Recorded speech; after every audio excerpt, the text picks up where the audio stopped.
school math here at St. Lucie, and then I'll let Julie introduce herself and we'll get started. Hi everyone, I'm Julie Leofani, high school math curriculum specialist. This is the end of year 18 here in St. Lucie County. I've got two amazing kids, 7 and 9, and soon the addition to the family is a puppy coming on Sunday. So Easter present for the kiddos. Oh my gosh, so cute.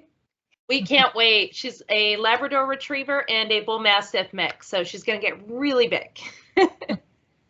Love it. Love that. So cute. All right. So like Belinda said, please don't hesitate. Please stop us. Just take the mic and ask questions as we go. We're going to have some fun stuff to really help with what we talked about. The topic was intentional review to help support our students and navigating the testing season. So we'll go ahead and jump right in. I am not sure why can you see my notes screen on there, or can you just see the slides? Just making sure. Just the slides. Just the slides. Awesome. Okay, so there's 4 things we're going to focus on. The first is engagement. That is probably one of the most important things when we navigate throughout the year, let alone testing season. Our kids can get super stressed. We as teachers, I know we get super stressed. So that is probably one of the more important things we're going to talk about here today. Then we're going to look at some strategies. We'll break down some tools, and then we'll talk a little about being strategic with our instruction as well as what we have to offer with fluency. Okay, so let's start off with engagement. So we all know the importance of testing strategies. But what we really want to underline right now is really looking at fun ways to bring awareness to strategies that we're going to then look at. So again, we're going to talk strategies, but let's get into ways in which we can approach the content. So within our classrooms, it's super, super important. Research has shown, and if you were here last month, ELA talked about this as well, about movement. Getting our kids up, getting them moving, getting the blood flowing and thinking. So research really shows that if we get our kids up and moving and not just sitting at a desk, we're going to support better focus, better retention, and overall behavior improvements within our students. So if we think about how often our students are sitting in a classroom at a desk, and have that in the back of our minds, really thinking through that and having an opportunity to allow them to increase their engagement. So let's look at some ideas.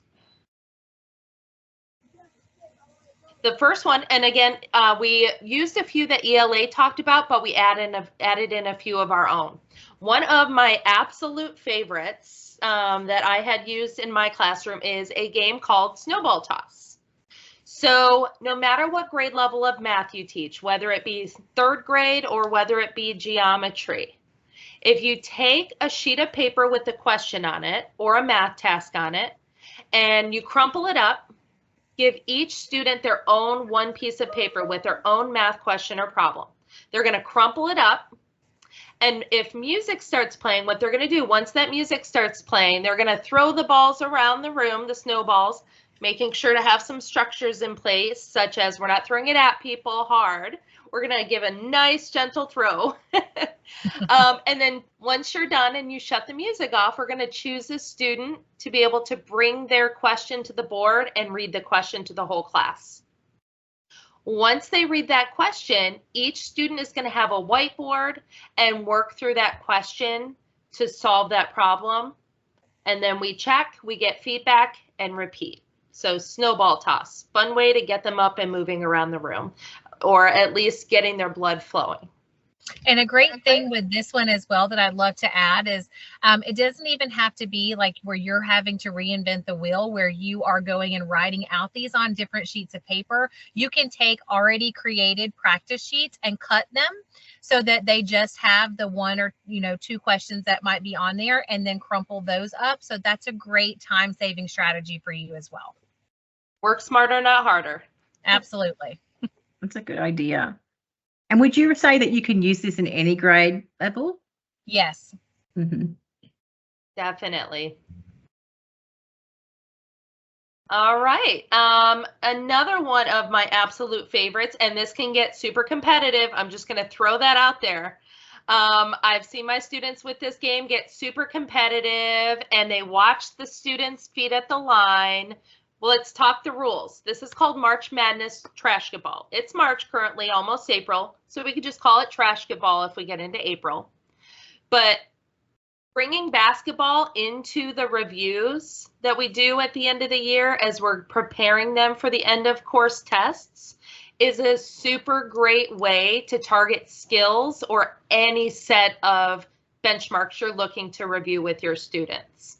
So let's take a look at how this game could look. And honestly, what I would do, I would just use a trash can in my classroom and get a clean bag to place in the garbage bag. I would even grab one of my children's balls, or as you can see, you can crumple up paper and you've got your immediate basketball. Oh, so you guys did boot camp, I see, you're Ellis. You guys did Trashkaball at boot camp. That's awesome. We did indeed. And I bet the teachers got super competitive. They did. We actually did it for data and probability. So we did it to collect data that we could then create histograms, or I can't remember which other one we did, but we could choose our graph and box plots and histograms. It was really fun. Oh, that is awesome. That is fun. I do have a question. Have you had a chance to use it with your students, Urellas? Like that's good. That would be good to hear. Have you had a chance yet? Not really, but the reason behind it is because the spring break was coming. So actually, you know, we are coming back, but I will do it for sure. That'll be fun. We'll have to hear how it went for sure. Yeah. I would love that so much. I love it. The way that it works is you get your class into teams. So smaller groups is better. And what you do is you take turn handing or flipping over a task card or problems for each team. If they get it right, so let's say 2 of the teams get it right, they earn a point, but those 2 teams also have the opportunity to earn bonus points. Now, dependent on where the lines are, there's a closer line that's worth 2 points. You can mark with masking tape or painter's tape, I would recommend. And then one that's further away, that would be 3 points. So if they make it, 1 student shoots, and if they make it, they get those bonus points on their score. If they get it wrong, it's the next team's turn for a problem. Okay, so really simple rules, and it's just bonus points added on and incentive to be able to get those questions right and really collaborate with your team to get that right answer. Okay. I have a question. This came up at our last month when we talked about this, a similar strategy. What do you say to teachers who are struggling? You know, maybe it's behaviour management, or they got a lot of students who, you know, they're finding difficult to do some of these tasks. What would be your suggestion for how to structure that with those, you know, classrooms that maybe not necessarily as compliant as others? Well, I think part of it is building the structures within the beginning of the year, letting them know that if you've earned this, you're going to have the opportunity to play. So really building those structures in the beginning of the year versus having to go and play cleanup at the end. So it's really all about building the structures and consistency throughout the year, and not waiting to the end. And I think too, when you're thinking about like doing those activities, if you've not ever incorporated them before and now you want to give it a try, it can be kind of overwhelming to consider. So you might try to split your class in half and only have half of them that are participating at one time, so that the other class is sort of like the audience who's like cheering everyone on. So that, you know, can kind of take away some of that that part that is overwhelming, but also really holding those students accountable, that if a student is misbehaving, they get to go and sit down and do an alternative assignment. So showing that this could be fun or this could not be fun. So I think you have some options if you're just now trying to implement that. Yep, and to your point, Courtney, it's a privilege to be up there and participating in this and really letting them know that. I love it. Great question, Belinda. I just know because it came up last time. I was like, oh, I can't see myself doing that with these, you know, because they're so rambunctious. But there are ways, and like you said, consistency is key to anything. And splitting them up. Yep. Yeah. And that too. Yep. And when they see other students having as much fun, if they don't get that privilege or opportunity to, they're going to realize, okay, I need to figure it out and get it together because I want to play the next time we do this. Exactly. Yep. Love it. All right. Another good one is voting with your feet. So if you pose a question and maybe each student has an ABCD card in front of them, or even just a whiteboard where they're going to put ABCD on there, or in algebra, I like to use quadrants. Is the answer quadrant 1, 2, 3, or 4? Those are really great ways to getting the students up. And I post, for example, A, B, C, D around the room. That's one way to vote with your feet versus just sitting there and holding up a card. So you could do both. Sometimes we have full classrooms and it is hard to move around. So that's something to consider as well. But if we can, trying to get up and move around and voting with our feet versus just staying in one place would be ideal. Okay. So you'll see a few activities here today when we talk fluency where voting with your feet lends itself to the activity, such as some fluency activities titled Which One Doesn't Belong? That's a great activity that we can use voting with our feet. And conversations. So let's say there's a question posed and students have to go to a corner of the room labeled A, B, C, or D. Conversations surrounding why they chose that answer can be super important to build in academic vocabulary, for others to hear rationale and justification from their classmates versus just from their teacher. So it's super, I think, helpful to have those deep conversations when they are, quote, voting with their feet.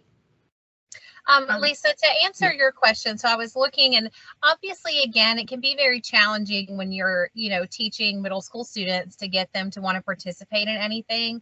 I do think it is very important, though, that you are holding them accountable to that. It's not that you're forcing them to go stand over there and talk, but I feel like what happens, especially with an activity like this, that they have to get up and they have to choose a place to go. They don't really have to know why they're going to that corner at the time. But even once they get there, it's not that you're forcing them to talk, but it's naturally going to be what happens because other students are going to be having conversations. So even if they aren't participating once they choose a corner, they're still at least hearing other conversations that they will be able to kind of tuck away for a later usage. But I do think it's important not to allow those students to just sit. Well, you just have to pick a place. Just go stand somewhere, So I do think that that's kind of important. And even if they're just going and standing in the middle of two, like at least you've gotten that point across that they're going to have to get up and have to participate. And then maybe the next time you try it, they will actually join a group. Oh, okay. Well, that's different. So you definitely would want to take a look at those accommodations, what is specifically addressed in an IEP, because if it is related to a specific disability or a medical condition or those types of things, you would want to be sensitive to that. And then you wouldn't force them to participate. That's definitely a different scenario. And maybe that student would be the one that's holding it up from their desk. Yeah, that's a good idea. Yep. So there are other options. Yep. And I was going to say too, when I used to do this with high schoolers, and oftentimes there can be some of the worst that I'm just not doing it, right? Yes. It's uncool to go do this, but they would still do it. And to Courtney's point, even if they weren't participating, there was conversation and academic, conversation going on about whatever the topic was at those, points when they were with each other, with their teammates, or people who were in that sort of choice, that they picked. But then there was always a follow-up task. Like I always got them. This was like the start of something that they had to then go and have something more accountability for independently, where some of that learning they'd heard, and if they chose not to participate, then they're going to have rubber meets the road. They've got to do something with it later. So that's kind of an extension of what they were doing with that four corners. So, really they realized that, okay, I've got to do it, but I've really got to go away and do something else with it. So they honestly wanted to go in here. It kind of bled into they wanted to go here. So they had ideas for that next activity. That's how I used to do it. Yep. And I mean, back to the consistency and structure. If they know how this works, they're going to start being more and more comfortable with it, start having more and more conversations and feel comfortable being a part of the conversation. I guess I have a question too, Lisa. Like, I don't know if there's anyone in the classroom that this particular student has a connection with that maybe, you know, during that time, like they would be able to maybe have a conversation with someone that they, you know, trusted or felt, you know, that they could speak with. So maybe like taking away that pressure of joining a whole group and just allowing them at some point to have a discussion with another student. So just another thought as well. Great idea. Awesome. Awesome. Awesome. Perfect. All right. Well, so those are a few games that we could play. So now let's talk strategies. So again, with the testing season right around the corner, I know writing is next week, but then math starts in in May. So we've got about a month or so before everything starts the rubber starts to hit the road. So let's talk first about student response cards. So this is very similar to what we were just talking about with voting with your feet, but these are the response cards I mentioned that you could utilize. So this strategy is really to help students stay engaged and for you as the teacher to check to see how much they understand. So if there's a point in a lesson where you want to quickly check for understanding, each student can have, again, a whiteboard or a response card in front of them. And then you can ask them something that maybe has an A, B, C, or D option to it and allow them to showcase their answer. It's just a quick check. So easy way to get those quick checks, and in the moment, just in time scaffolding if it's needed. Because that's really the whole purpose of checking for understanding, is to, if we need to fix any misconceptions, in the moment is the best time to do it. The next one, another one of my favorites, is Jeopardy. Again, gamify. So much fun. I used to get the music going. Yeah, we would they get love that. Oh my gosh, they do. And the fun thing is, it doesn't always have to be like we do use a lot of tech. Like that whole blended learning is, super powerful as a teacher to know when to use tech at the right moment. But this doesn't even have to be using any tech. You can literally do it with a whiteboard and put things on the board and have teammates help with questions. There's a range of ways you can even do it without using tech. So I love this. It's a great choice. Oh, for sure. And I used to have a student be my scorekeeper, and trust me, the teams would keep their scores in check when they were doing the math. They would make sure they didn't miss their points. Oh, I'll yeah. tell you that. Yep. Because sometimes it's hard for you as the teacher to manage everything, both the questions, the scoring, keeping students on task. So give the students a responsibility, scorekeeper, or whatever else it is you may need in the moment. I see Lisa. This. Lisa said she had fun times doing this when she was a student. So yeah, it's fun. It doesn't go away. Yay! What stuck with you, Lisa, when it comes to Jeopardy? What stuck with you? What did you like about it? I mean, part of it was, the friends, kind of the friendly competition with each other, and that in the moment, quick, do you know the answer or not? Type of thing, whether, and plus I had the familiarity of watching Jeopardy with my grandma all the time, things like that. So it was already something familiar. Fantastic. I love it. You said friendly competition. Keyword, friendly competition. Love that. Love that. So the next one, the strategy is all about classroom door with testing strategies. So as a teacher, maybe you want to even have this conversation with your students where you start adding strategies to stickies to help support them with testing strategies. But then bring in the students. What are some other ideas you have? What can you help support? A lot of the times when the kids are a part of the process, the students are a part of the process, their buy-in is so much greater when they have a piece and they can be proud to say, yep, I did that. That was my idea right there. So that's a fun way to really kind of build that classroom collaboration and allow them to be a part as well. Courtney, anything you want to add with the classroom door decorating? No, I definitely like that strategy. I think that when you can have students really, like you had mentioned, just collaborating and coming up with their own ideas on what they could do to better prepare for whatever state testing that they're having. And even if it's, they can come up with all kinds of things about, like, having a positive pep talk with myself, or they come up with a lot of really interesting things when you open the floor for them to do that. And then it's going to be something that sticks with them, which is ultimately what's going to help them do better. Oh, I love that. You'll be using a window because your custodians knock down whatever's on the door.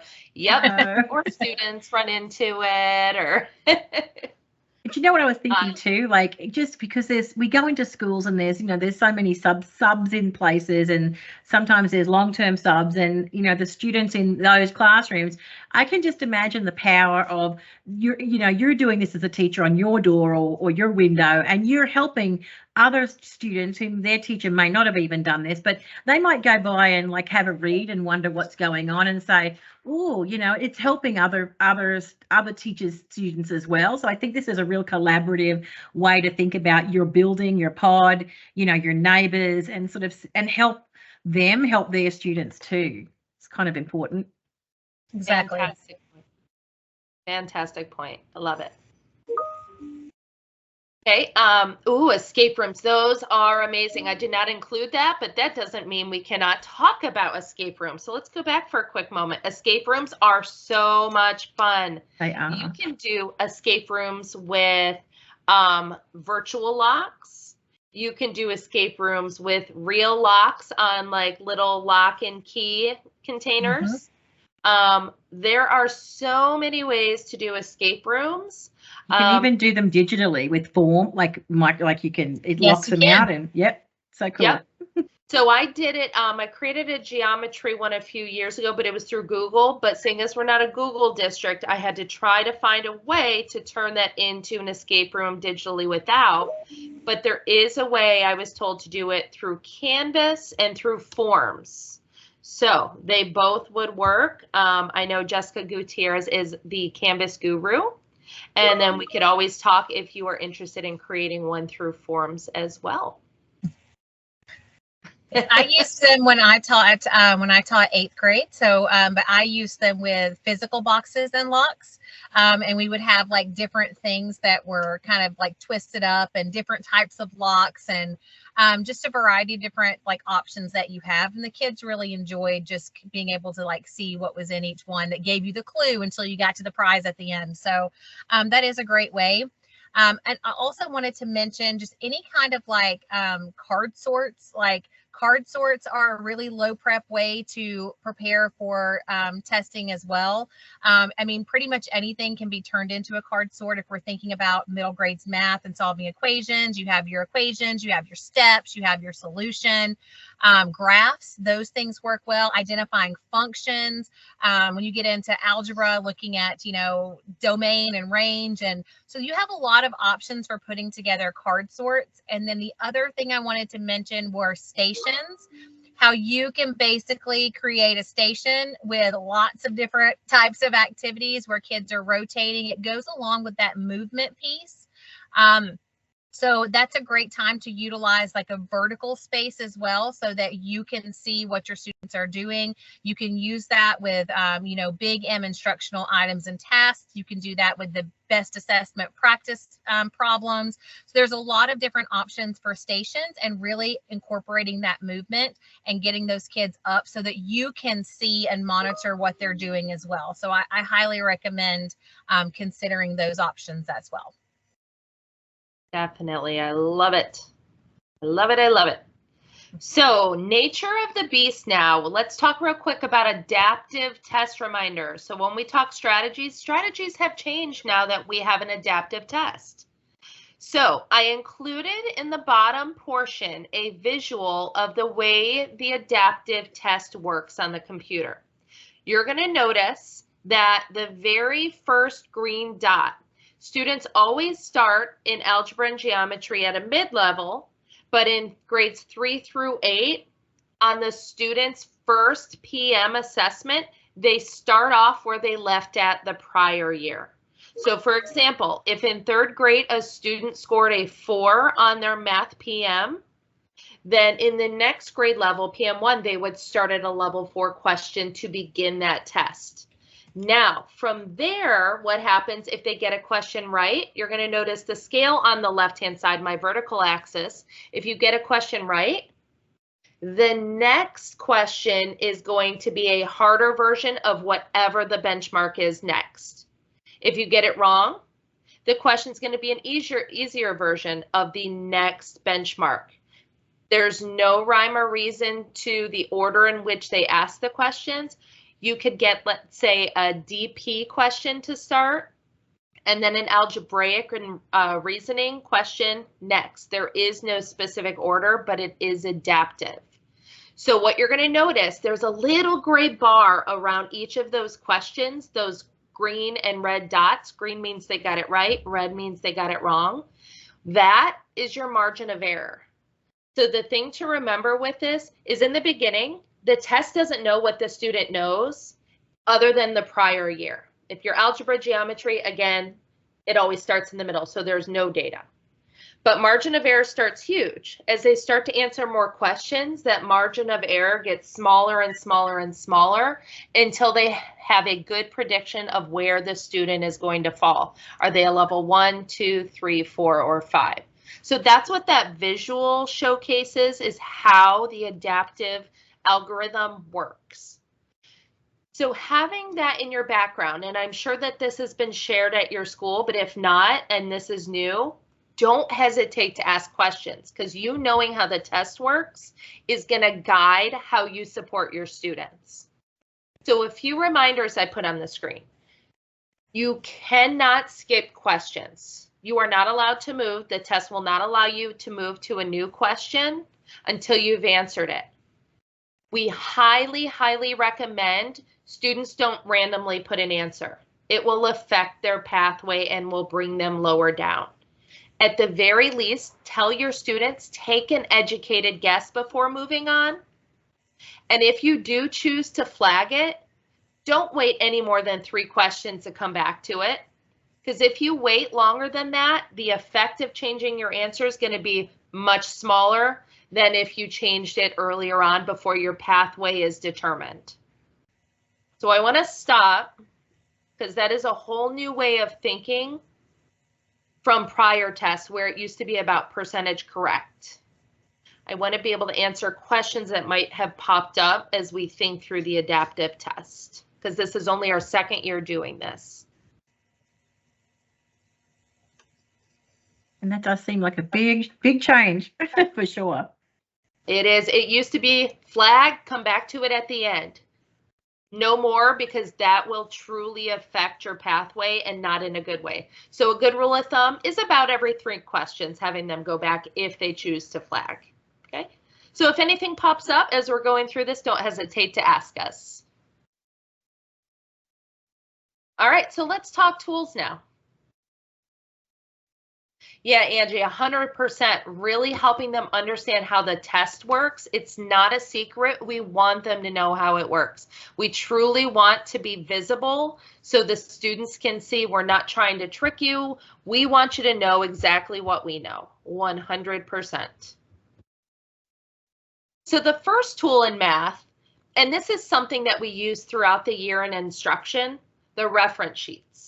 This is something that the students can use on their exam, but it's also something they should use throughout the year to really know what is available to me and when. So for example, if I'm in 7th grade and I'm learning about percent error, I need to know as I'm learning it, I have access to that formula in my reference sheet. Or if I'm in Algebra 1 and I'm learning to solve quadratics, I have the quadratic formula there for me. I don't need to memorize it. So really having inside and out that understanding of what do I have available to me so I don't have to guess is super, super helpful. So that's our first tool, reference sheets. Anything you want to add to that, Courtney, about reference sheets? Not about the reference sheet. I'm muted. Oh no, I unmuted myself. Okay. I didn't see a slide that was related to the scratch paper, so I did want to just take a second here. Oh, I did. You did. Okay, never mind. I'll get to that then. Nope. Yep. I think I have talked about this ad nauseum in our boot camps about how important this is and how they need to know. I'm pretty sure that everybody in here who has been in my boot camp knows everything about reference sheets. For sure. And then Lisa, I see you experienced an adaptive test last year when taking the 612, Math 612. The last one was over a decade earlier. Yes, it is definitely, it's much different than just regular. You get X number of questions and it's the percentage right. That's how you're scored versus we've got a pathway and an algorithm that determines where I belong. Good to know. So Courtney, you mentioned scratch paper. So that's exactly what we've got right here. Work packets, just a few things that we'll share, and then any questions you have on this. But elementary, middle school, and algebra all looks a little bit different as far as what they're able to have when they're testing. So elementary gets large grid paper and blank sheets, as many as they need. Middle school will get grid paper and blank sheets, and then Algebra 1 and Geometry will get yellow workbooks. They're usually yellow workbooks that have both grid and blank sheets as well. Courtney, I'll hand the floor over to you. Yep, it is just the first year that the state is providing that scratch paper for grades 3 through 8. So you actually have to use the scratch paper that is provided by the state. So this is what I showed you at, excuse me, in boot camp. So it is a blank sheet on the front, and the back sheet is a small grid paper. Like it's a full sheet, but they're the smaller boxes. And they have to use that specifically because it is a secure document. So I do encourage you to go back and look at the boot camp documents where the picture of that is shown. And also it's found in the Florida testing portal under the resources for students, because you will want to make sure that you're familiar with what your students have access to. Lisa, to answer your question, students are not allowed to use parchment paper or tracing paper or patty paper, any of those things. They're only allowed to use that secure scratch paper that is provided by the state. Now, I personally have seen students put their paper up to their computer and sort of, you know, do that, but I don't know that that's really even going to be much of an option for them. It won't be as easy because it is going to have a grid paper on the back and a blank on the front. So it might be a little bit harder for students. So just preparing them for that so that they don't freak out, because if students are accustomed to that tracing paper and they try to hold their paper up and it's difficult for them to see, they can get a little frustrated. So that's why that scratch paper is important. I'm laughing, Lisa, because I have seen my students try to turn the computers as well. Yes. Or turn their head when it's not a laptop and they do one of these things. Exactly. I love it. Oh my gosh, so funny. I have to mention the picture. I had to put the 100 watermelon picture here because how many questions do we have in math where you end up with 100 watermelons? Who ends up with 100 watermelons? I had to include that. That was just You mean funny. You don't? What? No. No, I know. My daughter loves them, but not 100. No, I know. Exactly. Brief talk about calculators. That's another tool. Really get the kids knowing their tool. Do they know how to use the online calculator or the handheld? They are both acceptable for grade 6th grade, which is 4 function, and 7 through Geo, which is scientific. The most common I see in schools, which is allowed, is the TI-30XA. But really getting them knowing how to use the online calculators. When they go online, they need to know how to type them in, because Desmos is the online calculator they will be using to enter equation editor answers as well. So super important, know your tools. Yes, and just to say one thing about that. So I know, Lisa, I know that you teach geometry. I'm not sure if anyone else in here does, but really want to make sure, especially with those trig functions, that your student utilizes that online calculator, because it's so much easier for them, because they're just able to type it in exactly as is and get the correct answer, versus when you're using those trig functions on a handheld TI-30XA, you have to put them in reverse. So it really does simplify it for students. So I highly encourage utilizing that, that online calculator. To your question, there are only certain scientific calculators allowed, Lisa, and they are listed on the state website. It's not any, but there is a certain list. Thank you. Great question. And I was just going to add in too, like it's very similar to when we say to, if you've got ESOL students and they have access to their dictionaries, the test day is not the day for them to be acclimating themselves to what a dictionary looks like. So giving them that practice time ahead to know where it is, where are my buttons, how do I use it, is going to make them feel a lot less stressed, and that's what we want. So absolutely. When do you use parentheses? Like, right, it's important. Yes, such a good point. I love it. Just a reminder that there is the Department of Education computer practice test. It is the same for everyone within the course that they are taking. It is not meant for content practice. That online test is only meant to practice the item types. So it's not meant to say, did you get this problem right or wrong, but did you type it in correctly, or did you understand how to use the online piece, such as, let's say there is hot items. So do you know that you can click certain things or click and drag? Matching items. Do you realize that you can have more than one answer per row or column? Or do you know that you may have no answers in a row or column? So things like that, really getting to know the item types, so them not knowing the item types isn't the reason they may get a question wrong. We want them to really know their item types. Okay, and then finally, Savvis and Teacher Canvas. So when we talk content, there are amazing resources. Because we have multiple grade levels here, we're not going to get into the nitty gritty, but just a reminder, Teacher Canvas and Savvis have a multitude of resources that are available to you. If you're looking specifically for your grade level, feel free to reach out to us, whether it be Courtney and myself, or elementary, which is Sierra Trabal and Christina Worley. Okay. And the last topic we're going to bring up is strategic instruction and fluency. So just a reminder about really being strategic. We know we only have about a month before testing season really starts, but just a reminder about if we can reteach something within a unit, it would be super smart to teach it within that point versus waiting to the end and reviewing everything at the end. So let me give an example. Let's say, and I'm high school, so I'm going to give a high school example.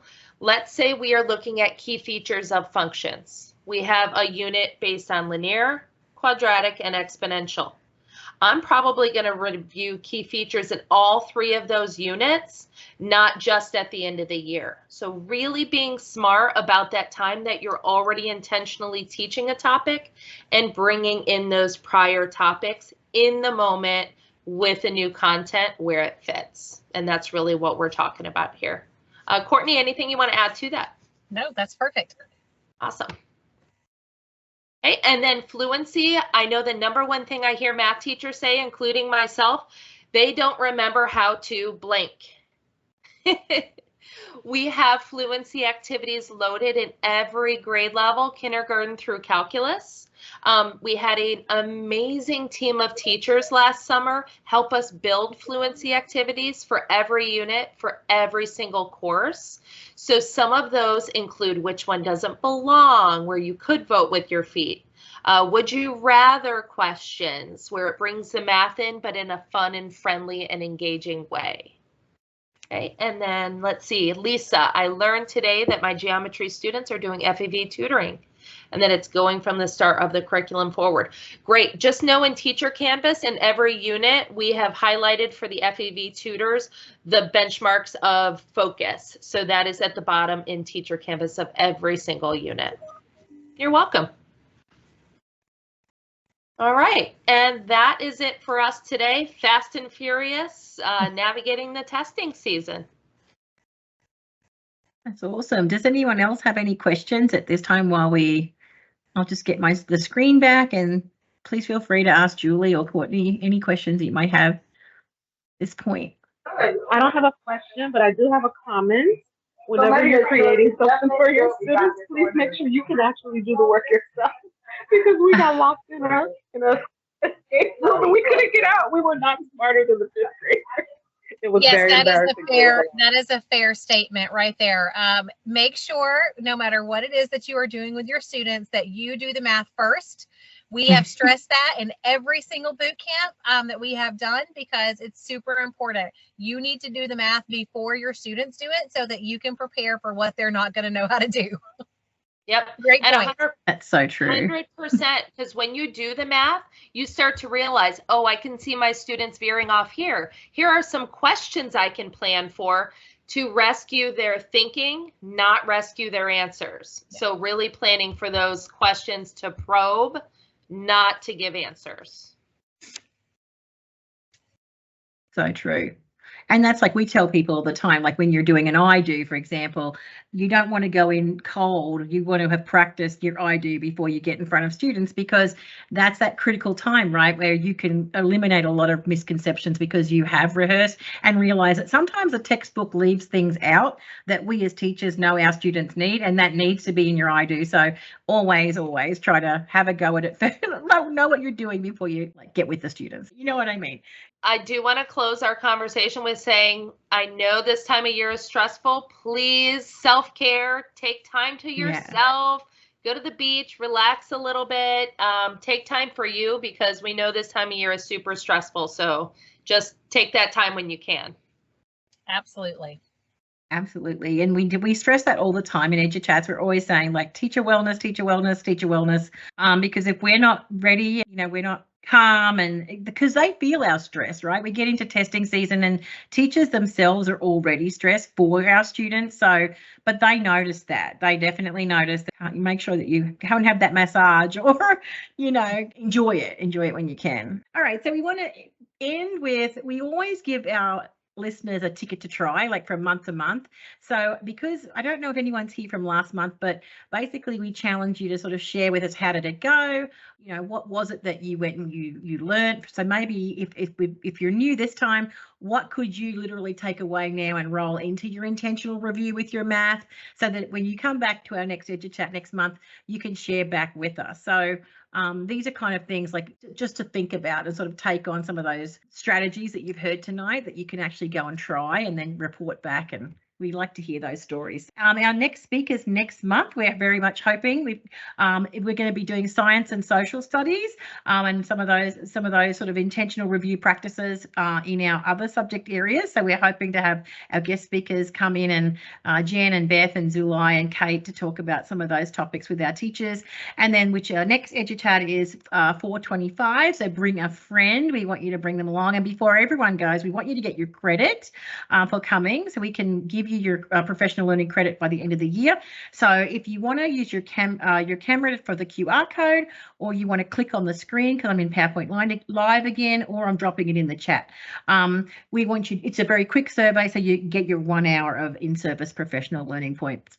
So other than that, it's right on 7, and we know it's a long weekend. So we want to thank our wonderful guest speakers. Thank you, Julie, again. Thank you, Courtney. It's always good to get a few more math strategies, a few more things under our belt before that testing season.